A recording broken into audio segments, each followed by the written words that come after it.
Hi there, I'm Christine Zips of Zips Media, and today we have the pleasure of having as our special guest a 2022 gubernatorial candidate, Danielle Neuschwanger. And she's joining us, and I'm just so excited and thrilled to get to know her a little better. So thought we'd call this meet and greet for you all. And I'd like to invite you all to click on the chat button below. Feel free to be active on that. We have all the non-video participants hidden, so we're not too small on the screen. So I apologize for that if that seems a little strange, but please feel free to use the chat amongst yourself, post some more questions for Danielle. She'll be sharing with us her vision for Colorado, and then we'll get into the questions and answers after that. So thank you so much for joining us, and we appreciate your being here. So with that, welcome officially, Danielle, to our platform.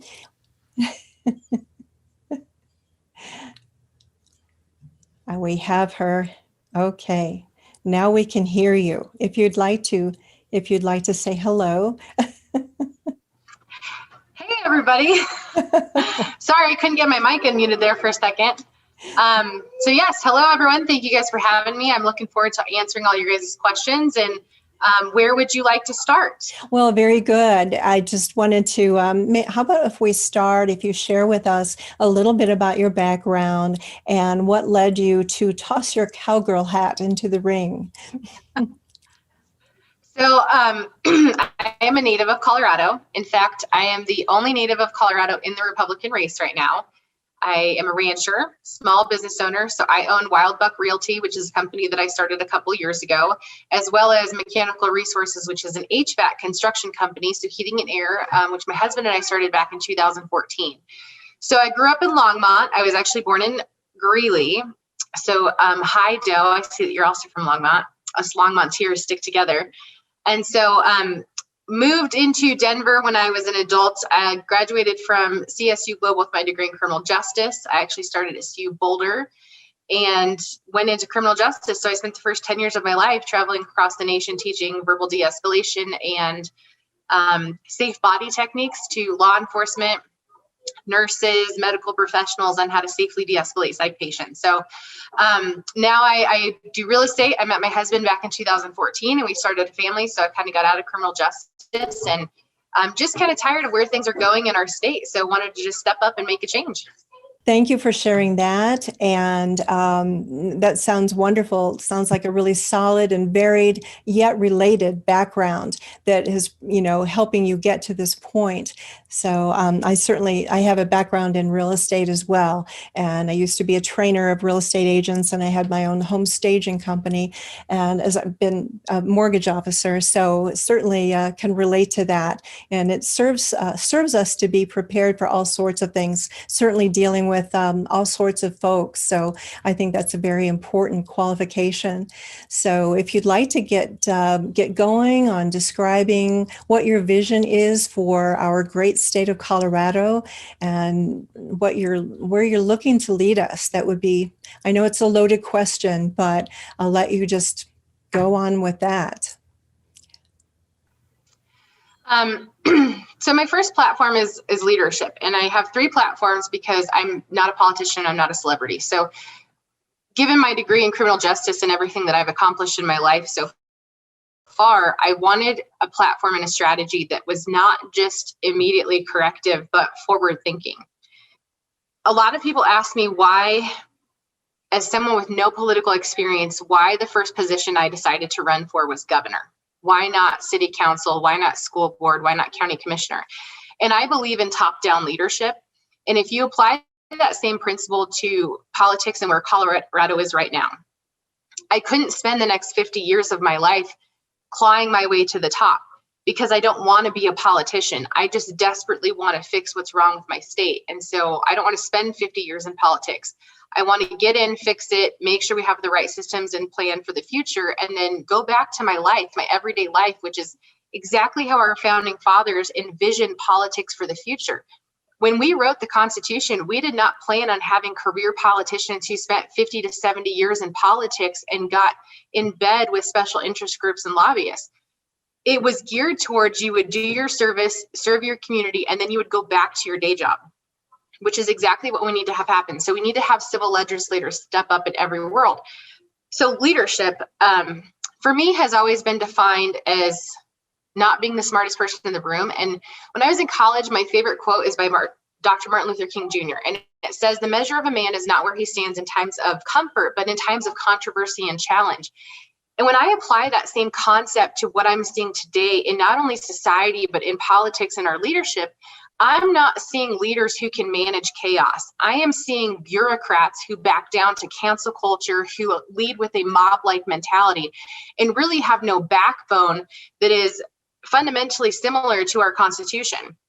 We do have a couple good politicians, but we don't have anyone of high moral integrity or turpitude in Colorado.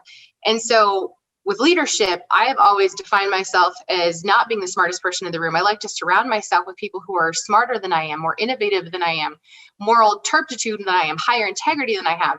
Because if I don't, and I become the smartest and the best in the room, I have failed myself as a leader, but I have also failed everyone else around me.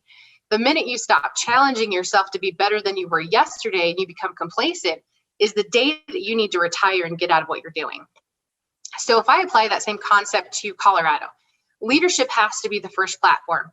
And really what we need is we need subject matter experts in charge of the subjects that matter. We have a state veterinarian who is an animal rights activist, vegan, and she hates 4-H. To me, that was an appointment that made zero sense because she cannot cultivate good relationships. She cannot build upon lifetime partnerships. And she's actually detrimenting the cattle industry right now in Colorado. The head of CDOT was made as an appointment as a favor to the Obamas. And what we saw was that the C-470 project went 10 months and $150 million past due. That's a direct hit to the financial impact and our wallets of the taxpayers. Why are we having to, pay for the mistakes of these special interest appointments, these lobbyists? Why are we not finding tenured, qualified professionals to do the job that we need them to do? So leadership first. We need to get rid of all these special appointments. We need to put the right people in place, and we need to have people who are passionate, who do not want to be career politicians, but really are there to make change and not worry about how many zeros are in their bank account. My next platform is strategy. Every day almost, every single person I talk to says, how are you going to beat Jared Polis? He has the Democratic war machine behind him. He spent $25 million on his campaign last time. How are you going to beat him? Because it seems like right now in society that we have these radicalized, polarized politicians, right? You have the radical left, the liberal left, the radical right, the liberal right. And so we're very divided as a nation. And so how do we come together and how do we actually put people first and get rid of these special interests? And it starts with an election. So how do you win an election? And I'll tell you, I cannot outspend Jared Polis. And it always kind of piques my interest as to why someone that has $25 million would spend $25 million to get in an office that pays $120,000 a year. Because to me, that says it's not about making a change. It's not about making a difference. It's about the power and the prestige that comes with that office and the ability to push change, not enact change. And so if you think about that, I always encourage people, what kind of politician are you voting for? What kind of person are you electing into office? Is it someone who's truly there to make change? Or is it someone that can spend $25 million running trash campaigns? Are you electing a leader who truly puts your interests first? Or are you electing a name brand politician celebrity because they have name recognition? And so what's the strategy, right? How do we take back America? How do we take back Colorado? And I'll tell you that right now, a military strategy is being utilized against us, and it's divide and conquer. So when we are united as a nation, as a state, it makes it that much harder for Uncle Sam to come in and push this radical legislation that you're seeing right now. And if you look at historical military conflicts, what you see is we go in and we take out high profile targets and we divide the civilians, and then we take over and we start, transitioning the military, right? We win battles and we win wars. Right now, what's going on is this tactic is being used against the people in America. We are seeing this divisive rhetoric, right? White versus black, transgender versus woman, Hispanic versus illegal immigrant versus American, Christian versus anything else really. And God forbid you're a straight white man in America because you have a target on your back. What's going on is this whole thing is geared to get us to fight each other, because when we're too busy fighting each other, we're not paying attention to what Uncle Sam is doing, and he's getting away with murder. He's getting away with sleight of hand. And so we have to get past the distraction techniques. We have to start realizing we need a different strategy.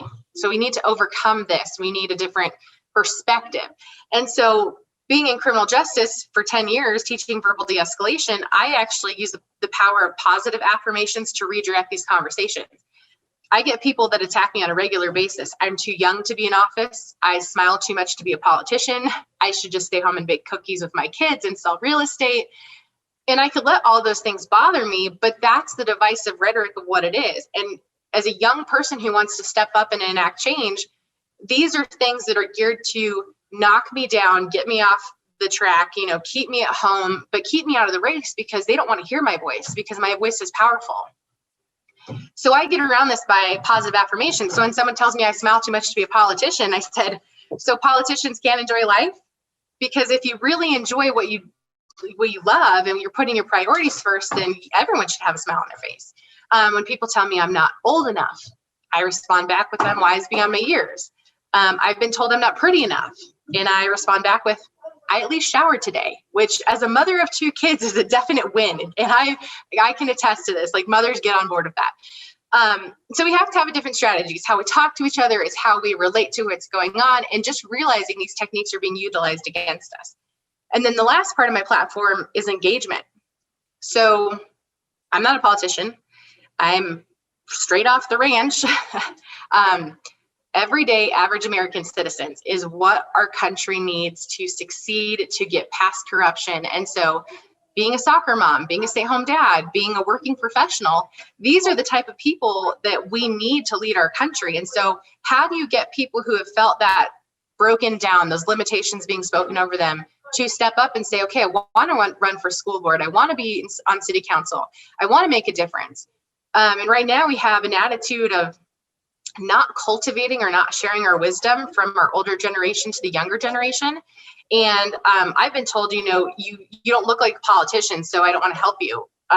What does a politician look like? What is a leader supposed to look like? So there's this whole thing of how do we cultivate and share our wisdom? How do we cultivate the leaders of tomorrow if we're not helping shape them today? And so if you are from the older generation, you need to be sharing your wisdom. You need to be sharing your life experiences, because if you don't and you leave this world, the world is going to be less without your wisdom and experience.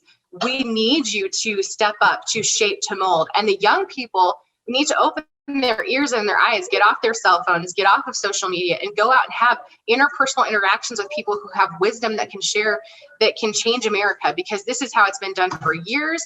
And social media and tech has really ruined those interpersonal relationships and how we look at things. So that's kind of my whole platform in a nutshell. Long-winded, I'm sorry, but you kind of get the gist of where I'm coming from. Absolutely. And oh my gosh, you've just said so many things that really resonated, from Martin Luther King. And, I think there's an expression that a true test of someone's character is how they deal with tangled Christmas lights. It seemed to be a version of what you said. I could so relate to that. And oh my, to hear all of these tired, you're exactly right. When you're hearing those things about how you look, how old you are, whatever, they're trying to wear you down psychologically. And I'm so glad you recognize that. So good for you. That is absolutely wonderful. And, bless your children as well, and for having your priorities straight. So please thank them for us, for allowing you some time to be with us today. And so it's wonderful. We're also going to be including a link to your website where you have lots more information. I hope you'll go there. And so are you feeling like you want to get into question and answer? Would you ready for some to come your way? Yeah, absolutely. I'm an open book. And so, please go to my website. Please follow me on Facebook. If you comment on any of my posts or message me, I'm very quick about getting back to people. And so, yeah, let's open it up. Hit me with what you got. Oh boy. All right. Very good. I can attest that she's very good about getting back. And when I first invited her, if she'd like to do this meet and greet, I was so impressed. I'm not even sure what chain of events caused Danielle to cross my radar, but I was so impressed by you, your refreshing attitude. And I said, oh my gosh, we need youth in politics today. And I'm not political. I'm not even affiliated. I'm just totally apolitical. But that shows you how impressed I was about inviting you to join us. Just wanted to get to know you better. So, all right, this first question I have, we have some that have been submitted ahead of time by some folks who weren't able to be with us today. The first one is, will you protect our families from bills that are stripping us of our parental rights, human, civil, religious, medical? I hate that I have to say this, but is there any other way to defend the Constitution than to protect your family values? I mean, it just amazes me that we even have to ask these questions today, because if you think about how far we've come from the 1920s, the 1950s, the 2000s to now, wow, have we really just completely deteriorated on family values? And pop culture is a huge part of that. But yes, and so I believe in less government control. I think that there's too much government hands in a lot of stuff right now, and they just need to get out of it. How you raise your children at home, whether that's homeschooling, whether that's taking your kids hunting, that is your choice. And the government needs to really stop telling us how to raise our kids. So I have two little boys. I have a 2-year-old and a 5-year-old. They love to go hunting with their dad. They both got guns when they were 6 weeks old. And I mean, you would think that I was committing murder just to let them have the same type of childhood that we had, hunting, fishing, camping with our parents, s'mores by the bonfire. And so I really do think that so much of what we see as the attack on the family actually goes deeper than just attacking family, right? So if you look at historically what a family is, this is going to be your support system. This is where you're going for love, for protection, for shelter, for food, for emotional support. And with all of the attacks that are happening on the family structure right now, we are alienated people into silos, right? So we are taking away your entire support system. We're taking away the words mother, father, things that have historically held such deep emotional ties to us. And we're trying to really just silo everyone. And this is one of those distraction techniques I talk about when I talk about strategy. It is easier to control an individual person who feels alienated, who feels depression, who feels anxiety, than it is to attack a strong family unit. It is easier to attack a small group of people versus an entire state versus an entire country. And this all goes towards pushing this social communism, Marxism on America right now. Remember after 9/11 and after Pearl Harbor, how united we were as a nation because we had been attacked. We all felt the sting of that, the pain of loss, but we came together and it meant something different to be neighbors back then. Now you look at subdivisions today, most people don't even know their neighbors. They don't let their kids play with the neighbors. They don't have these great relationships. And so yes, I will absolutely 100% stand by, and I will not back down to bureaucracy on your rights as a parent, your rights for education as a parent, and your medical freedoms as it pertains to your children. If the government has anything to say about it, I would like to invite them to challenge me, because getting in the ring with me is going to be no easy task. Excellent. Wow. That is so impressive. And Danielle, given your love for and support of our Constitution, you're no doubt familiar with Constitutional Sheriff Richard Mack, the Constitutional Sheriff and Police Officers Association, CSPOA. I'm a member of his posse group, and I'm taking his online certification constitutional course. That's wonderful. He's a personal hero. I had the pleasure of interviewing him last year. He's just so strong. And I was listening to him this morning in his recent video, and he was talking about, he said, just think about it, if our founding fathers even back in the 1960s, when they were talking talking about all of the things that they're going to be protecting people from and taking care of them. And this is all great and roses. And he said, but the only exception to that is in the event of something like a worldwide pandemic. And then forget it. You know, everybody's out for their own way and things will return back to normal when we decide we think we might want them to. So he said, how would y'all feel about that? So, and he has said that in his opinion, he believes that we can help fix America by reaching out to all of our local sheriffs, one county at a time. I would imagine that you're kind of on board with that. So we're in the process of vetting our Arapahoe County sheriff but anyway, I thought you would like that about I wanted to put a plug in about the CSPOA. They're just wonderful. So another question. Well, and let me just support you on that concept because God, am I so blessed that I live in Elbert County because my Sheriff Tim Norton and the Undersheriff Dave Fisher have done a phenomenal job standing up against the mask mandates, standing up for individual freedoms.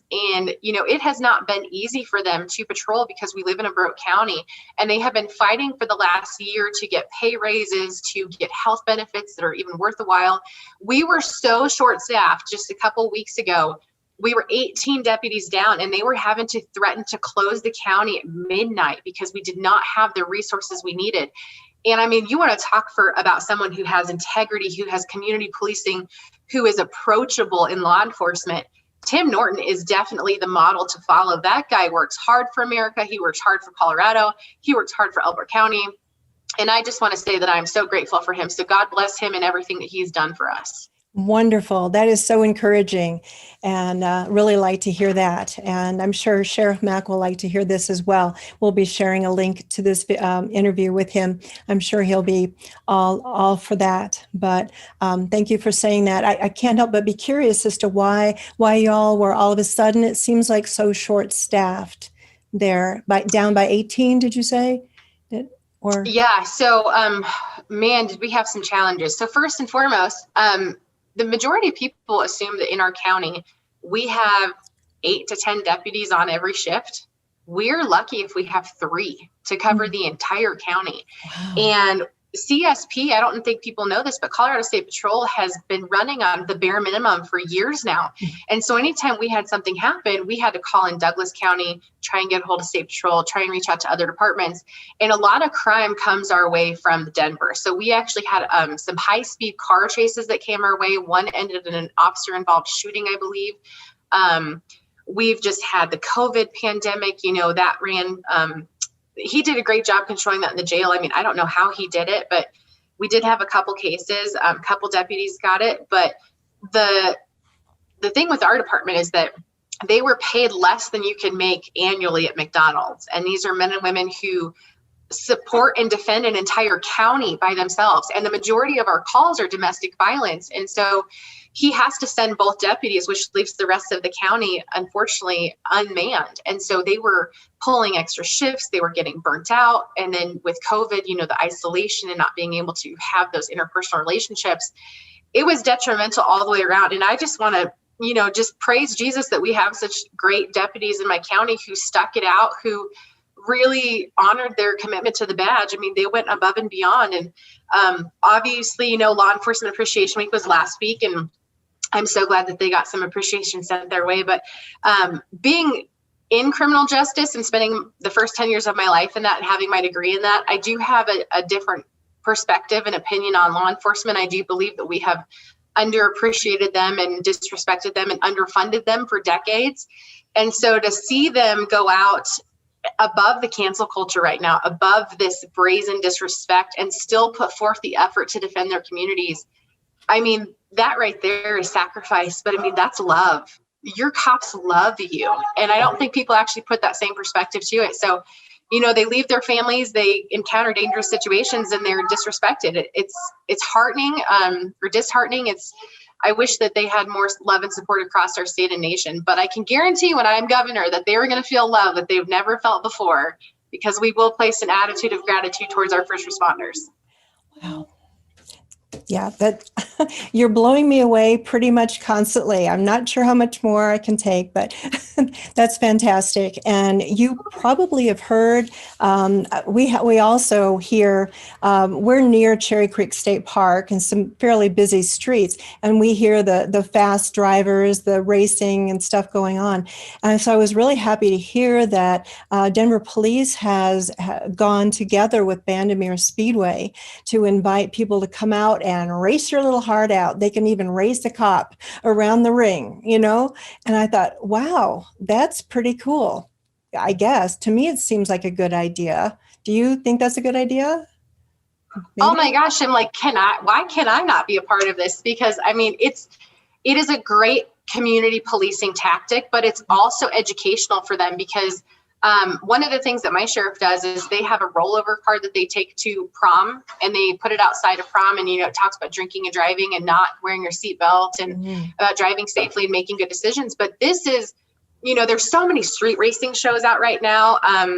Street Outlaws is one of them. And so I think a lot of people do want to have that opportunity. And this is a way to do it safely, but also to build a relationship with your local law enforcement that, I mean, it can last decades. If we really do have that mutual respect in our communities, it's something that is beneficial. It's going to last a lifetime. Right. And gosh, I think they would love for you to show up over there and, support their program. I think that would be a wonderful, I mean, since you legitimately are all for it, I think that would be a great thing to do and add it to your website and all that. But just an idea. But no, that's really, really, really great. And so moving on, and we're not going to have time for all our questions today, Danielle, but I've sent you a lot of these, and I'm certainly open if you'd like to do a follow-up. After you've had some time to look at some of these, we can come back and address all of the questions. A couple of them are coming in here too, as well. But the next one here, and there might be some redundancies, so if so, we can just keep moving. But medical lobbies have infiltrated our government and seem unstoppable. How can we prevent this from getting out of hand? So I'm going to kind of compile that with medical freedoms. And I think there was another question about my stance on pharmaceuticals. So my stance on alternative medical treatments of COVID. So first and foremost, I do not like going to the doctor. When I was 6, my grandpa gave me a first aid kit that had a shooter of whiskey, a roll of duct tape, and super glue. To this day, I still use that all the time. I got really badly burned last year, refused to go to the doctor.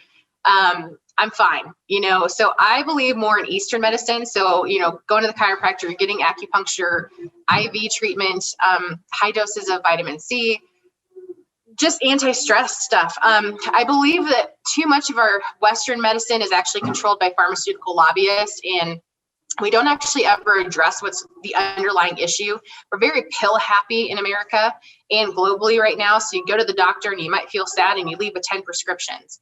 No one ever finds out why you were feeling sad in the first place. And so I believe in medical freedoms. I think that you should be able to put into your body whatever you want, whatever you think is the best thing for you. Your body is your temple, and you treat your temple however you want.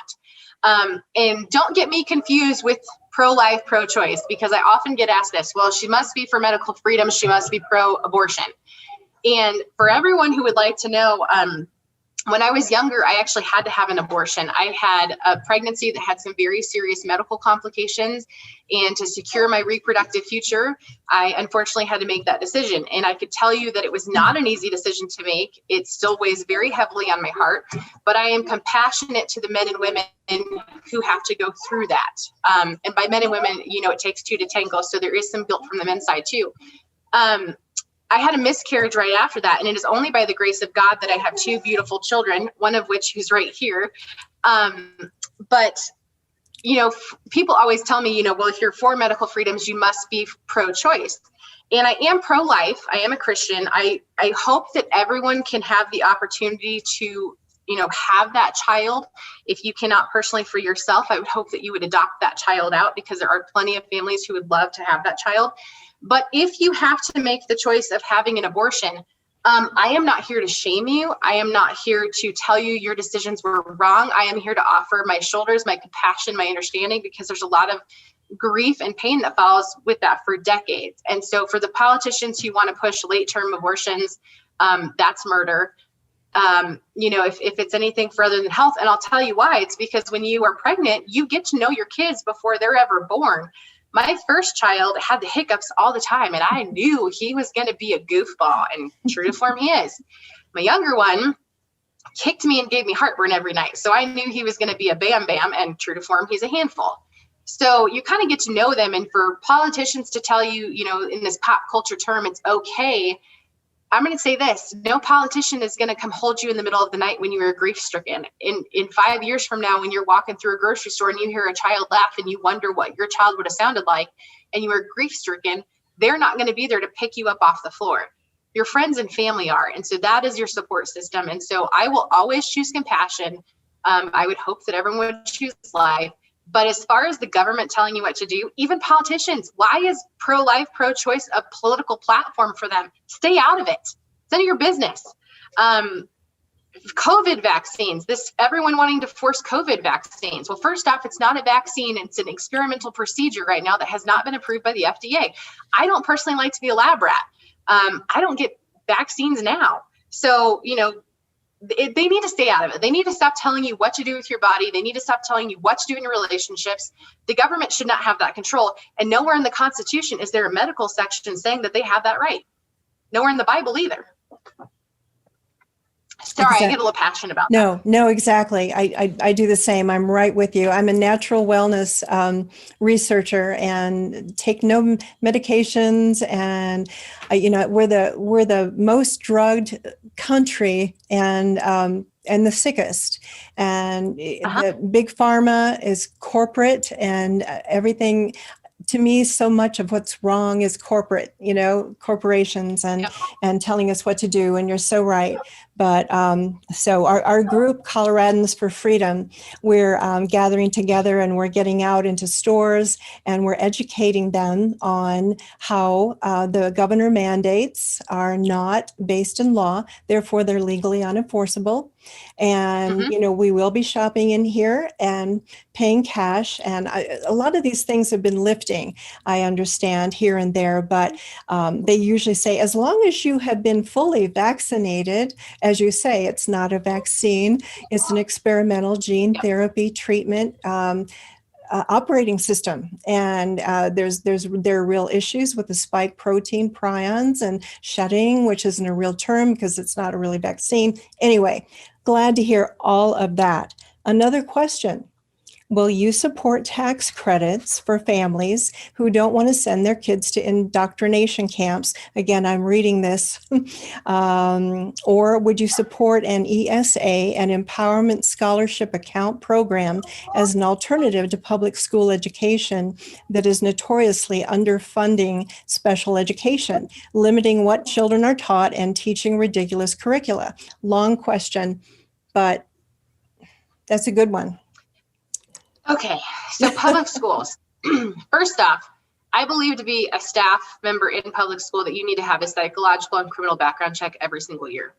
There are too many tenured professors who teach this radical rhetoric who they cannot get out because they are tenured, and this is one way to do it. Secondly, too many teachers have a criminal background that they should not be around children, and they're not getting weeded out, and I have a problem with that. Third, indoctrination, like the critical race theory. What is that crap? Come on, it didn't work back in the 1900s and you want to reintroduce it?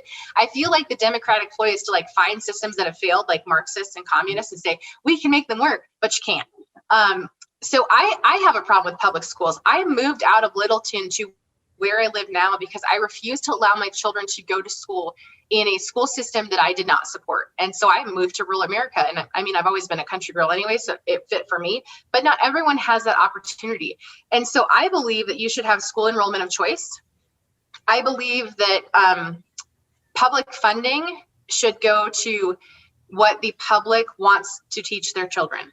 We used to teach abstinence when I was in school, and then we moved to sexual safe sex, which they didn't really do anything with that either. And now we're teaching this like radical LGBTQ sexual dominance. I mean, just ridiculousness. I don't want my kids learning that. And so I actually believe that we need to revamp the entire public school system and put the power back into the parents' hands, because too much of this cult-like mentality is being taught behind our backs. And when you leave your kids to go to school so that you can go to work 8 hours a day, you should feel confident in the content that they are being taught. I want to attack teachers unions. I don't think we should have teachers unions. I think that we should actually make teachers state employees so that they are mandated to a higher level of pay benefits, salary benefits, but also, performance benefits, because there are too many teachers that stay in the system for too long that should have never become teachers in the first place. As far as benefits for homeschooling, God, that is such a great concept. Like, why did we not think about this 20 years ago? Because the moms who raised their kids 20 years ago, or who want to homeschool with a Christian-based rhetoric, they don't get this opportunity. And so, yes, 100% yes. Like, I am behind this. I think as a parent, if that's the avenue that you want to take, you should, and you should be incentivized, because it is a full-time job teaching your kids. And people who say, full-time moms isn't a job, stay-at-home parents, it's not a job. Come to my house, because I guarantee after 2 hours, you're going to be exhausted. So I believe that we do have a lot of opportunities to build upon that. And I do think that for Christians, especially, I am a Christian, it is really hard to find schools that are not private schools that teach beliefs that are in line with our religious beliefs. I was lucky enough that I grew up in Longmont, and back when Longmont was Longmont and not the next Boulder. And I went to a school that still had Bible study. We still did Christian athlete lunches. We still said prayers before football games. And so I was very blessed in my youth. Unfortunately, we don't have that today, but I would like to bring that back. And so I will be partnering with both groups to improve public schools in the institution, and also offer more opportunities for the parents that would like to teach from home. And as far as I think I missed on special education, oh my God, do we not have enough resources or teachers for that? So we need to expand on that. But we also, part of what I want to do is introduce conflict resolution classes biannually every year, mandated from 5th grade through high school, because we tell kids when something's bothering you, go sit in a closet, go put a safety pin on, don't talk about it, and here's your next mass shooter.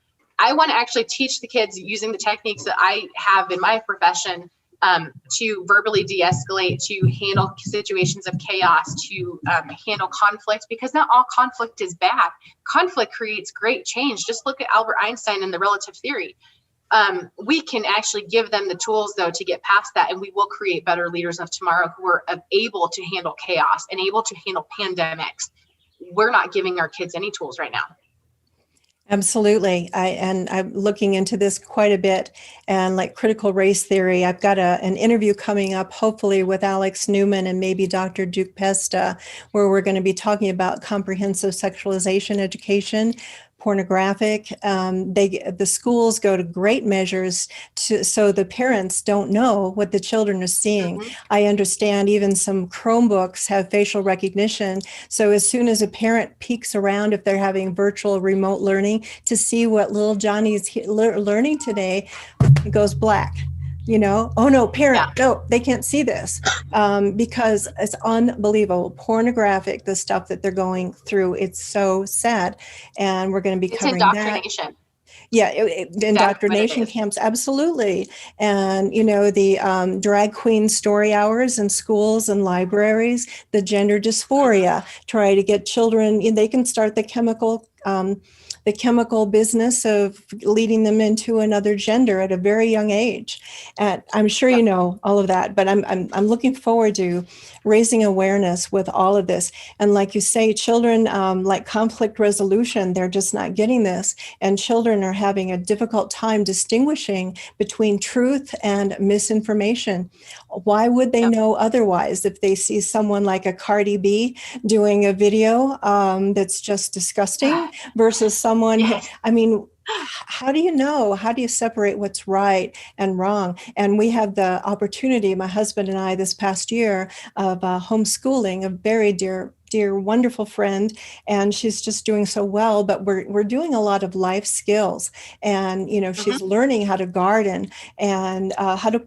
We had a competition about pulling weeds just yesterday, and things like that she can learn how to do, and how to defend herself when someone is teasing her too much, bullying her, or whatever. That we talk about that. So anyway, it's just so important, and homeschooling is great. And also, we're looking into, as you may know, parents are dropping their kids off at school, and they're not aware that their children are being irradiated, their bodies and brains and future generations, from the wireless technology, the routers above their heads and the laptops, and it is cumulative. And we get into that a lot. I have a lot of videos about that. But in addition to that, and the COVID measures and all of this Common Core curriculum from the UN that sorry.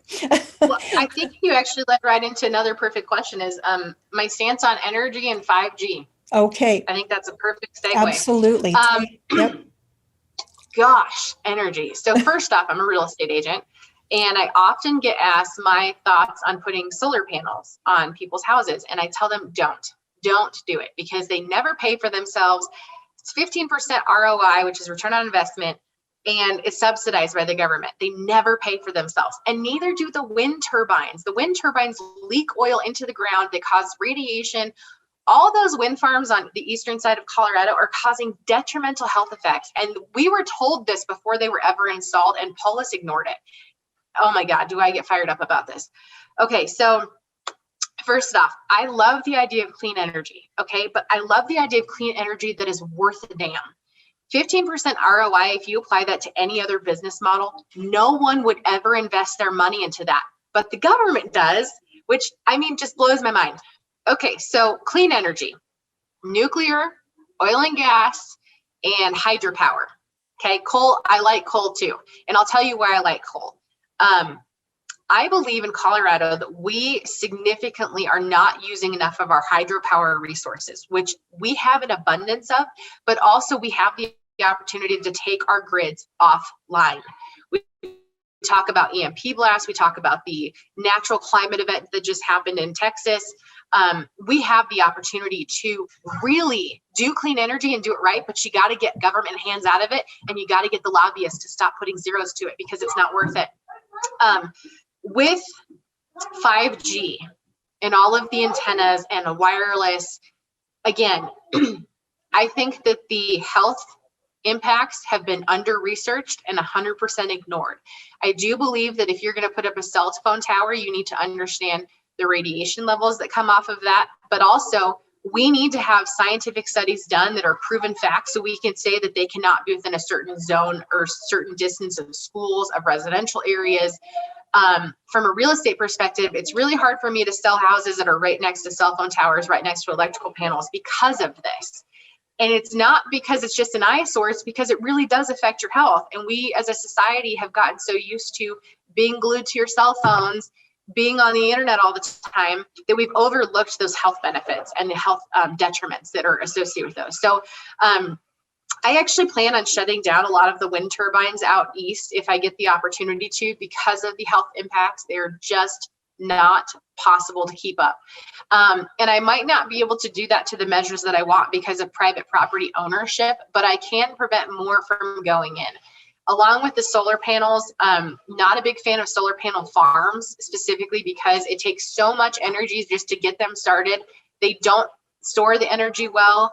They're just a waste of space. They're a waste of money. They never pay for themselves. They end up in landfills when they get broken. It's just detrimental. And the lithium that we have to mine to get these things even operational, you want to talk about killing the economy, killing the world, killing the globe, mine lithium. Smart cars, Teslas, they're all junk. Coal, let me tell you why I like coal. Other than the normal resources of coal is a really good energy source and it's God-given. There is a new solar panel that has been invented out of Montrose that can get the solar panel up to 85% efficiency, and it can hold the power for up to a year. using the remnants of coal to do that. That's smart. And it's so creative that the guy that's created this, he's getting sued now by all of the other solar panels because they know once he goes to market, he's going to be out of business. Like everybody else is going to be out of business. And so there's a lot of stuff that I think we can move towards that actually is clean energy, but we got to get away from this wind turbine solar panel stuff because it does nothing.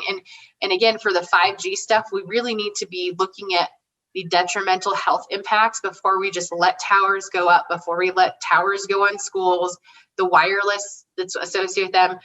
We have a lot of work to do on this, and I am completely open to it. I know I'm not the smartest person on it. I know I do have a position on it, but I believe that we will be partnering with some very intellectual people on how to combat this moving forward and make sure that our health and safety are put first and foremost. Excellent. So strong.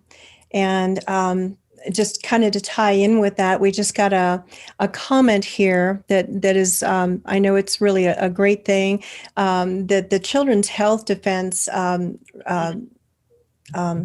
went blank, RFK Jr. And the Environmental Health Trust, that they're both suing the FCC as we speak. And there are over 2,000 articles with the detrimental health effects on wireless. No more studies are needed, exclamation point. So yeah, that's really a very strong thing. And I think I mentioned to you, Danielle, that I don't know, I'm not the smartest on it either. And I've certainly been called Pollyanna a time or two. But, when anyone rolls out something new to the marketplace, whether it's glyphosate putting into our food, for the GMOs and poisoning us that way through our food, or, vaccines or the shot, whatever, all of these things, the cell towers. And I think I shared with you the high levels right downtown in Denver at the Capitol, where you'll be having a desk off the charts, totally off the charts, alert. And my husband and I are both impacted by that. We would take light rail downtown. Everybody's got their cell phones on, the metal box, and go downtown to the high density. We went for a smart meter hearing a few years ago, came back at rush hour, everybody on those smart cell phones except us. And I got home, I had the worst vertigo, really, really bad from that. But so what about say, hey, why don't we just halt? No more deployment, no more rollout of the small cell towers. And let's have a moratorium until appropriate, until you guys can prove that it's safe. The onus is not on us to prove that it's harmful. You're the guys with the idea, so you prove to us that it's safe. So I don't know. Love that. And that's honestly, so Jared Polis is going to be closing down the nuclear and coal plant in Moffett and Pueblo. And that is such a huge detriment to their economy. But also, I want to see the proof. Like we haven't seen any proof as to why we need to shut those down. And it's the exact same thing. I do think that we need a moratorium on that to say, you know what, let's stop passing this legislation. And this goes back to the subject matter experts. Right now, Prop 16, is introduced, and that's going to be attacking the cattle industry. And it was introduced by two people who've never set foot on a ranch. But where's the subject matter experts behind the legislation? And so I really do think that we have an opportunity to take the lawsuit from the FCC. And I am so looking forward to seeing what they say, because I think that a lot of legislation is going to come out of that result. And I'm hoping that they're in favor of identifying that the facts are there. You can't ignore it. And I'm really sick and tired of these high-level courts who have facts in front of them, just going by the wayside, going by the special interest groups, going by the lobbyists, and saying, what bad health information? We didn't think there was enough proof in the pudding. Well, I guarantee once you grow a third arm and a third eye, and you have liver cancer and all this other stuff, you might actually believe us. If you don't think there's any proof, why don't you go live next to a cell phone tower and tell me in about 10 years how you're feeling? So I mean, there's just this ignorance, there's this buy-in, there's this corruption, and so I'm really looking forward to see what happens with that, because I do believe that I will be a force to be reckoned with when I get to the Capitol, and it's for stuff like this. It's common sense. Let's stop allowing these politicians, these slime balls, to look over the facts and put their paychecks and their pocketbooks first above the people of America and Colorado. Absolutely. Yay. And as you probably know, big telecom, they have big pockets. Their lobbying budget is astronomical, and they keep clinging to the IEEE almost 30-year-old antiquated standards that only focuses on thermal heating from the radiation. They don't look at the other things, and there have been measures to try to get that updated. That they say, oh well, no, everything, even the American Cancer Society says that this is fine and it's safe and we're well within those standards. No, you can look at a bar chart and see where U.S. is compared with other countries, Germany, everywhere, and Take Back Your Power. Josh Del Sol, the producer, director of that award-winning film, he has a wonderful chart of the bar charts and everything. So just laying out the corruption. And we now have vast amounts of published science on microwave radiation and health effects. The data we're going to look at are all published science, testing results, or public standards. At the bottom end of the radiation scale of what's called power density or signal strength is the minimum level at which cell phones will work, which was found to be 0.2 billionths of a microwatt per centimeter squared. Pine needles were found to age prematurely at 0.000027. At short-term exposures of 0.05, children aged 8 to 17 experienced headache, irritation, concentration difficulties, and behavioral problems. Point 1 is the biobiology or building biology guideline for extreme concern. 1.0 produced sperm DNA fragmentation and a decrease in sperm viability in vitro. Also at 1.0, the science shows the following bodily effects can occur: headaches, dizziness, fatigue, insomnia, chest pain, difficulty breathing, and indigestion. 2.5 saw altered calcium metabolism in heart muscle cells. 4.0, changes in the hippocampus affecting brain memory and learning. And at 6.0, DNA damage in cells. So where are smart meters on this list? Electrical Power Institute in December 2010 measured a single Itron smart meter with pulses up to 7.93 microwatts per centimeter squared. Our own testing indicated approximately 8.0 with 1 meter. These tests are at a close distance, approximately 1 foot away from the meter, but an infant's crib could be just as close on the other side of the wall where the meter or bank of meters are installed. Even though there are all these known health effects at levels far lower, Switzerland, Liechtenstein, and Luxembourg see fit to set the standard at 9.5.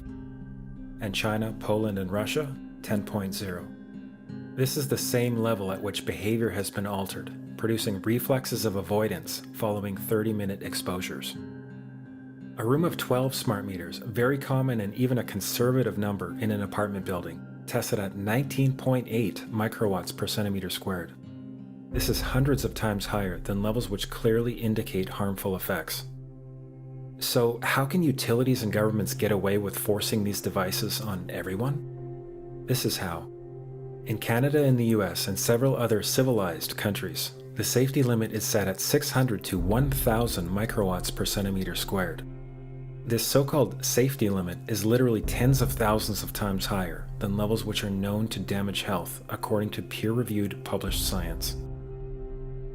That is my pet baby. I have been on that for over a decade, and many, many videos about that. Interviewed Associate Professor Olle Johansson, a world leading authority on that topic.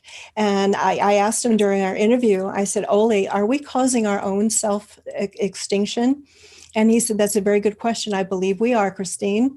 And he talks in his wonderful Swedish accent. And he said, I believe that if we continue along this path, that children in about 5 generations it'll be very difficult for them to conceive and to carry a pregnancy to a healthy full term.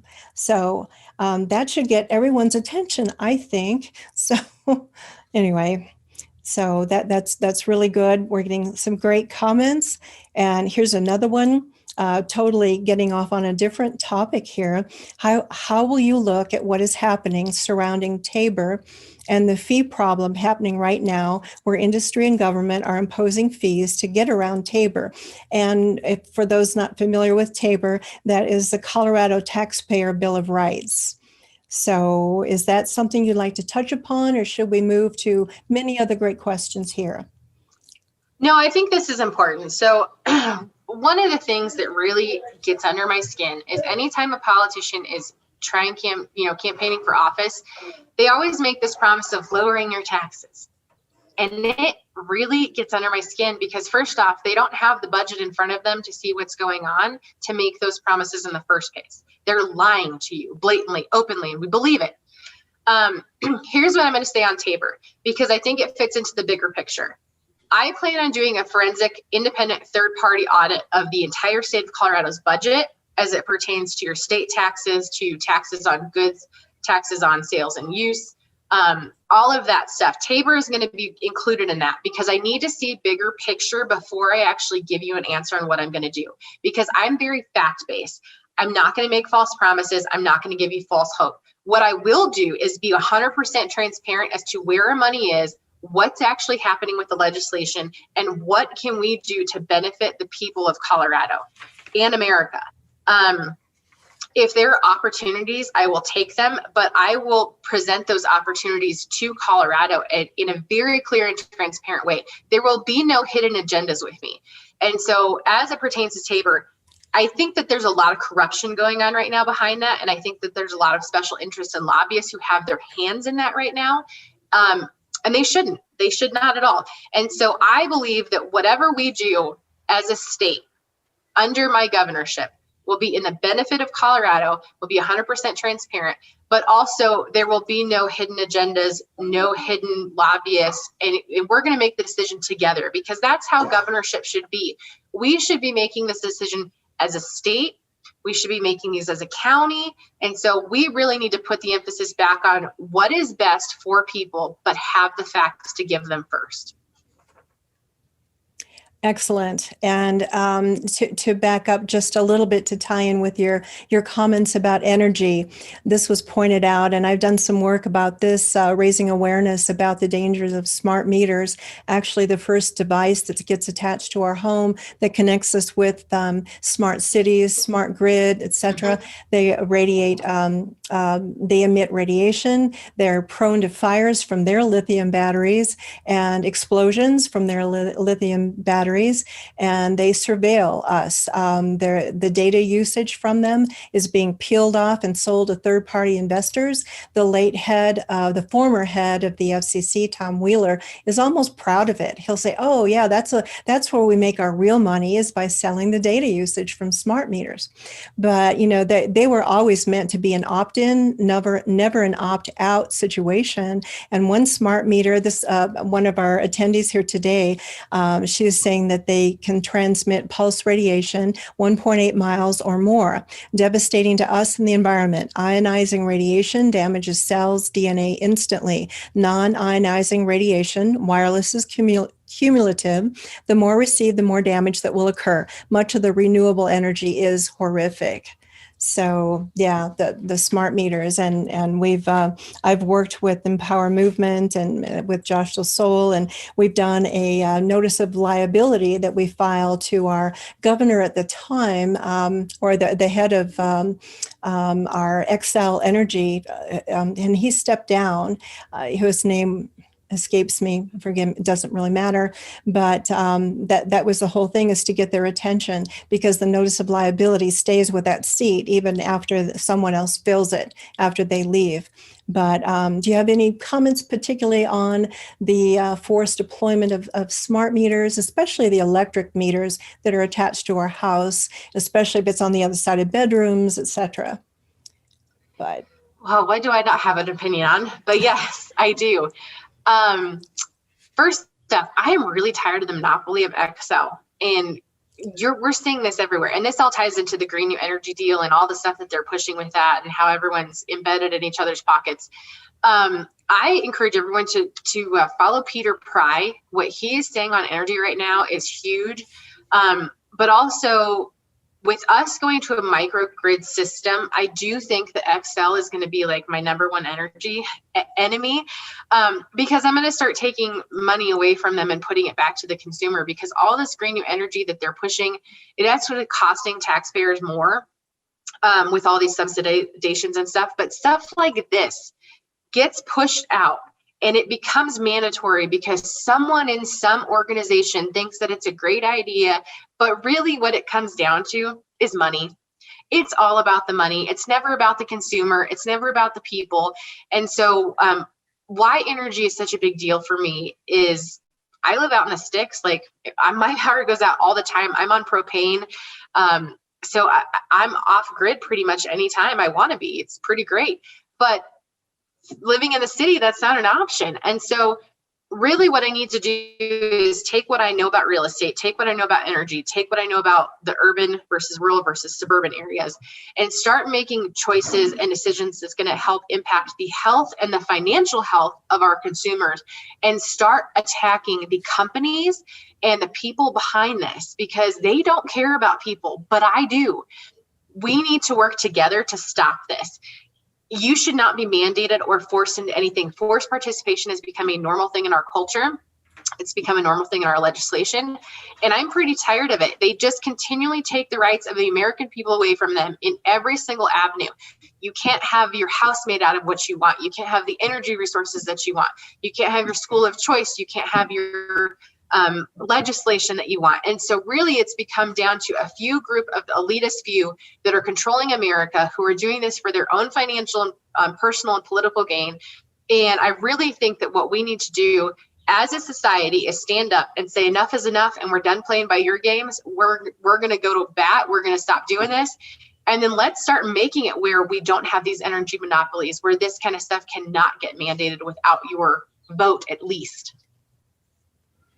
Excellent. I'm glad you touched upon the, I think you mentioned like the Green New Deal and everything. And I recently had an interview with Tom DeWeese of the American Policy Center specifically about this topic. And he was talking about how Ocasio-Cortez's Green New Deal, just another word for climate change. And they're even working in the schools to get impressionable children believing that we bad Americans are doing all of the man-made CO2 using, we're burning up our planet. And I think I mentioned to you a book that I really appreciated by Rosa Quarry, Agenda 21, now 2030, 2050, it's just like so attached to from the United Nations, and they're just using that to move forward New World Order, et cetera, et cetera. I almost hesitate to even mention that when so many people will go, oh my gosh, she's just gone over the edge. But really, I mean, I believe that is a firm hand that's rocking this cradle of the COVID being a bit of a Trojan horse, and being used to move in their evil of what's happening there. So I don't know. Any words about climate change? Yay or nay? So let's call the Green New Deal what it is. It's the greedy deal, because it's not about saving our planet at all. Let me give this to you big picture from me. In 2017, Jared Polis said by 2040, Colorado would be 100% green efficient state. What he did not tell you was that there are not enough public lands to make that happen. So in comes Prop 16, the People Against the Unnecessary Suffering and Exploitation of Animals. This whole legislative piece is so poorly written, it is geared to kill the agriculture industry. And it's not because Jared Polis, his spouse or boyfriend or whatever, is a vegan. It's not because he cares about your health, about not eating red meat. It's because his entire goal behind this, and it's not just in Colorado, it's called Prop 13 in Oregon, is behind bankrupting private landowners. When you cannot sell your cattle and you cannot take your cattle to the market, you can't keep them, can't graze them, you're not going to be able to pay your mortgage and you're going to go into foreclosure. And people like Bill Gates come in overnight and they take your property from you. This is already happening. And for those of you that don't know, Colorado has 32 million acres of farmland and ranch land that is privately owned by 34,000 ranchers and farmers. The government wants it, and this is how they're going to get it. And they relate this all to the Green New Deal, because when they get that property, in's going to come in your solar farms, your wind farms, all of these subsidized green energy things to prevent climate change. And as far as AOC goes, I've never met a dumber individual in my life. I mean, you want to talk about how cow farts kill people? Lock yourself in a garage overnight with a running car and a cow and see which one you survive with, because I'll take the cow any day of the week. That woman, she needs to read a factual book and stop reading fiction, because she is doing nothing for America except promoting ignorance. I'm a little passionate about this. Okay, so with climate change. How do you really feel? Oh my God, I have some choice words that are too colorful for this group. I cannot disagree one bit. But okay, let's talk about climate change. So look at the history of the globe, right? From the dinosaurs to the Ice Age to where we're at now. Climate change happens no matter what you do. We are now at the part of our global history where we have the most tech, the most advanced technology. We're utilizing the most advanced minerals. But regardless of what we do, we are going to see climate change because we have a very young planet. It's still evolving. It's still changing. We still have earthquakes. We still have tsunamis. To say that climate change can be stopped is the most ignorant thing you can say, because it's not like you can tell the tectonic plates not to shift. It's not like you can tell volcanoes not to erupt. Those are going to happen regardless. What we can do is be good stewards of the land, which means for every tree you cut down, you plant one in return. For the pollution that gets too high, you go out and you plant crops that are going to take away pollution. Did you know one field of corn actually gives off more oxygen in a season than anything the government can come up with that's robotic? I mean, you want to talk about, stopping pollution. Why don't we just plant corn along all the highways? I mean, it's not going to solve everything, but at least it'll do something. So we need to start looking at what's the plan to be good stewards to the world, not to stop global warming, which is a falsity in itself, not to scaremonger or fearmonger people with this idea of climate change, because it's going to happen. It's outside of our control. I mean, the earth spins. But really, what can we do together? So Keystone Pipeline, we had a resource right underneath our feet that we did not have to transport across oceans.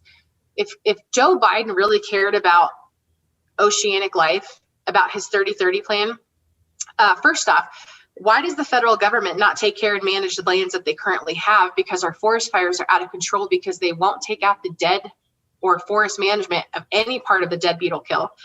Two, if he really cared about oceanic life, then why did he cancel the Keystone Pipeline? Because now we have to import our resources from foreign countries, which just is money in his pocket.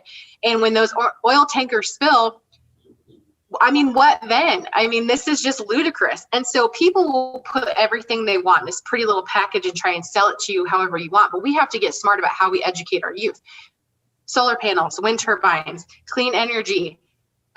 It's possible to have clean energy, but God gave us everything we need. We can, utilize hydropower. We should. But we should stop mining lithium and promoting this. And we need to stop the Green New Deal, because honestly, if any politician cared about the globe, they would not be behind solar or turbine or smart cars because of the lithium mining and the detriment that does to our globe. You're talking mudslides, you're talking erosion. The workers who have to go out and mine this are slaves. I mean, they don't care about the globe. They don't care about America. What they care about is who's paying and writing their checks and how many zeros are in their bank account at the end of the day. That's called, the Green New Deal, what it is. It's the greedy deal. Excellent. And I'm really glad that everything that you're bringing up is just so rich. I feel like we could go on, and just to touch upon, like with the Bill Gates and the land, as I understand that there are like the deadfall in the forests and the beetle kill and all of that, that there are ways of igniting fires like out in California, and all of that from the direct energy weapons, et cetera, that has been connected with that. I don't know, but anytime you have the fires, and even weather can kind of be manipulated for the floods, it devalues the land, and so they can offer the poor home landowner pittance on the dollar, so they get that and usually sell that off to China or whatever, and it's forcing them into the cities, into the stack and packs, more from the thank you United Nations and Agenda 21, getting us out of our houses, getting us out of our cars, making sure that we're not owning our homes. They're really coming to attack suburbia and all of that. So been kind of looking into that as well. And I noticed a really good question came up here, a comment that as governor, Danielle, what will you do about geoengineering, aka chemtrails in our skies, and all the spraying that's going on to create apparently weather chaos? And that's such a good question. I even have a book on the topic in the works on geoengineering. And I understand that there's a connection with cell towers to exacerbate and develop disease that goes into nanotechnology, et cetera, where it all goes crazy. But do you have a few things to say about geoengineering? I've got so many photos, and I'm always out there with my sword to the sky, where do you go? Like, stop. And people say, oh, you mean those contrails? No, they don't make tic-tac-toe patterns or stars, It's so funny when you talk about this, because I get worked up about that. Sorry. I've been called a conspiracy theorist, and I'm like, how is science a conspiracy? And what it is anytime someone calls you a conspiracy theorist, it's because they want to try and discredit what you're saying, because like the CIA, they always feed you a kernel of the truth, and it's easier to sell part of the truth than a whole percent lie. And I'm going to be the first to say that I am not a subject matter expert in this. I just started getting into this like a couple months ago. And I'm right there with you. I think that we have such an opportunity to educate people, because I'm not 100% educated on it. But from what I know, how we're being fed this story and the lies, I guarantee 100 people who are my age who's never even heard of geoengineering. I mean, it's a term that you're not really familiar with. Right. And so I'm not going to speak to my plan, because truthfully, I don't have a plan for this yet. I'm just getting into this. But I will say this. There is an issue. I am open to the issue. And if there are subject matter experts out there who will take the time to help me create a plan with their expertise and knowledge, and it will benefit the people of Colorado, I am all open for this. I mean, I'm on board. I do think that we have a lot of opportunities here to create a better, healthy environment for everyone. But I don't want to speak to this personally just because I'm not a subject matter expert, but I am absolutely 100% open to addressing this.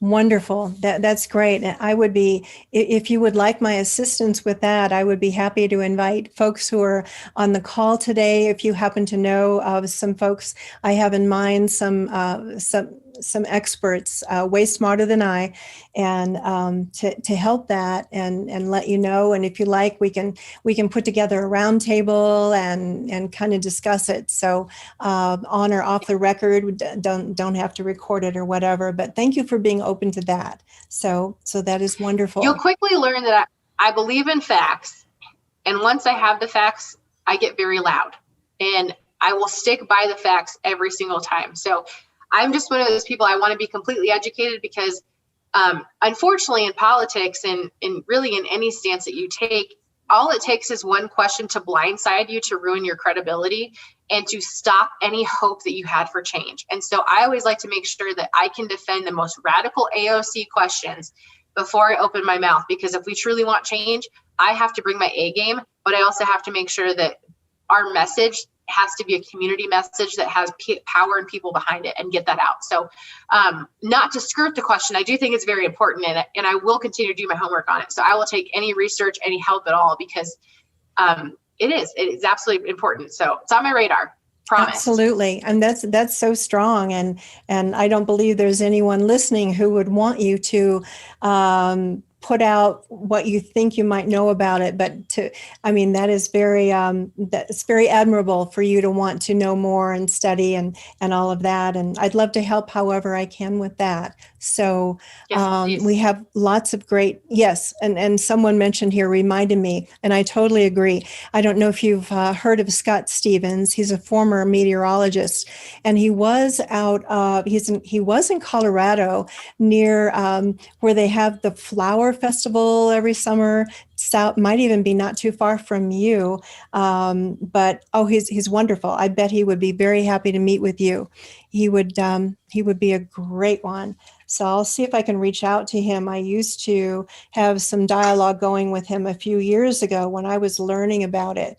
I got into geoengineering and labeling GMOs and smart meters, and now Wi-Fi in schools, and now COVID crap and all of that stuff. So just not enough lifetimes to do it all, But yeah, I hear you. do you have any? And there are more questions we haven't gotten to, but I think Danielle, you did a wonderful job kind of rolling into many of these topics and covered this beautifully. But we can take a look at these questions, and I will share with you the chat transcript that you'll see more questions. I've learned a lot from him, but I'm thinking Scott Stevens, especially his being a Coloradan, might be even stronger. He's a great guy, and he used to be a weather actor, and then he got really sick of what they were forcing him to not talk about, so he quit. Bless his heart, and now he's doing some real work. So I really admire him where he's coming from there. But do you feel like we're kind of coming to a close? Do you have any closing comments? I always like to say, Danielle, you have been interviewed by many folks. I loved your interview on Doug Billings' show. That was so strong with the other two female legislators or city council people. Forgive me, I don't have their titles quite right, but that was so strong. Really, I'm a fan of his work. But have you been in any interviews where you wished you'd been asked a question, but you weren't? What would that question be? No, I'm pretty vocal. I pretty much try and get everything out there. I would just say this. I'm an open book, so obviously not a politician, very transparent with criminal justice in my background. I would just say this: anytime you have any questions, reach out to me, because I always make a point to get those questions addressed, to get those concerns addressed. From a political standpoint, I would really like to see more people like myself, your everyday average American, step up. And it's one thing to talk about what's going on in schools. It's one thing to talk about what's going on in energy, but we really need that voice on a legislative platform. We really need people in city council, in the county commissioners, all of that stuff. And so I guess one of the things I didn't talk about was I plan on actually changing Colorado to an electoral college system, because we have 64 counties, but the urban corridor makes up our voice. And so there's a lot of legislation that gets pushed that's actually detrimental to our other 64 counties. And so having an equal voice is really important, but that's why I try and get back to so many people right away. I do believe that your voice is important. Your questions are always important. And you might get that answer of, I don't know, but let me look into it, or send me resources you have and I will research it and give you an answer. But I do think that the governorship has to be a partnership with the people. It's not a dictatorship. It is not a one and done. We have to start setting the precedent on how we rebuild Colorado, how we rebuild America, and how we start the American revival. And that's going to be through great resources being shared. And so if you ever have an article or something you want me to see, email it to me, because I will read it. I will get back to you. I'm very open. And this is exactly the type of leadership that we need, where we focus on each other, we focus on the issues, but we bring multiple voices to the table to create change. Awesome. And someone here also suggested that maybe we reach out to Elana Freeland. She's the author. She's many books, but one that I have and I think is excellent is full HAARP, HAARP, up in Alaska is the main one with the antenna system shooting into our ionosphere, taking away our ozone layer, but full spectrum dominance. And she also speaks on space fence and satellites and Elon Musk, etc. And I listened to an interview with her once. I think it was with Claudia Stauber of Cabin Talk, and she was going into all of this stuff. And she said, "Listen to me, what a Debbie Downer." She said, "No wonder I have no friends." But she's just a real person like you are, Danielle. I believe you'd be very impressed with her. But I'm going to also reach out to her to see if she might be, willing to sit down and share some of her wisdom with you. I believe you'd be sitting at the foot of a master with that. So that would be great. I'll take it. Yeah, I love it. I love people. I love research. So awesome. I promise that if I'm elected, I will change things for the better, but everybody will have a voice. Fabulous, Danielle. Can't do better than that. And I, for one, love your passion. I get myself so wired up, and I talk too much. I know about all of this that I'm passionate about, but I spend every day researching. I have for almost 2 decades on global problems causing harm, especially to children. And that's, they're our future. And I got started with my grandchildren, looking at them in their world. And I couldn't stand the thought of them waking up one day, looking around, seeing the world the way it was, and say, why didn't mom and dad, grandma and grandpa, why didn't they do something to make things better for us? This isn't right, but they're a generation. They don't know a phone that has a dial. They don't know skies that aren't striped. There's so much that they just don't know because they don't, back in our day, our grandparents, they had organic food, but they called it food. Now we have to specify organic if we want to bypass the pesticides. Thank you. Yeah, hold the Roundup, please. I don't care for those on my cornflakes. So, yeah. Anyway, I'm going on and on again, and it's all about you, Danielle. You've been absolutely a true gem. And can't thank you enough. So we're going to be running this through a light edit. And if there are any links that you would like me to include in the comments section, Danielle, feel free to send them to me. But I'm for sure going to be including your email address and some other things that might come up that other folks can have learn more about if they want to look into these topics a little deeper. I think we scratched the surface on so many things. I think so. Thank you. I think so. So thank you guys for having me. I appreciate it. It's our pleasure. Thank you, everyone, for attending and giving us questions. We'll make sure she gets them all. And we very well may be doing a follow-up if it's something that she would want to do with us. So thank you again. Anytime. You're a gift. Bye for now. Thank you. Bye, guys.